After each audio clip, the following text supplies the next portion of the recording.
السلام عليكم ورحمة الله وبركاته. يوم جديد وفيديو جديد بعد ماتش الأهلي والسموحة بقبل نهائي كأس مصر، وأداء متميز للأهلي جدا جدا جدا. وأكتر حاجة في الماتش طبعا عجبتنا وعجبت الأهلاوية عودة الابن البار محمود عبد المنعم كهربا بأداء أدهشني وفاجئني. أنا عن نفسي اتفاجئت. بس ده برضو العشرة ما كهربا يا ابن النادي، خبرات طبعا ومنتخب مصر وأفريقيا وبتاع، فهو قدها وقدود زي ما بيقولوا. الحاجه اللي لفتت نظري الثانيه الحاجه تحكيميه كده صغيره، كره احمد عبد القادر اللي الجون مسكها وقعت من ايده، كان هيحطها جون واتحسبت اوف سايد. ما فيهاش شمه اوف سايد.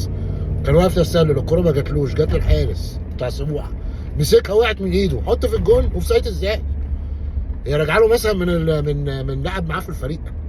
سبحان الله ولا اله الا الله. مرتضى منصور النهارده قبل المكالمه اهو وقبل المداخله اهو هيسب وهيشتم في فرج عامر، وفرج عامر مفوت، وفرج عامر ده، والهاني سليمان طبعا مفوت.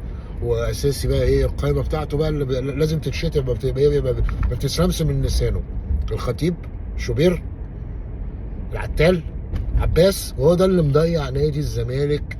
التفكير بتاع الراجل ده، تفكيره مش هو كشخص، هو تفكيره. انسان مريض، انسان عنده فوبيا، انسان الانا عاليه قوي عنده.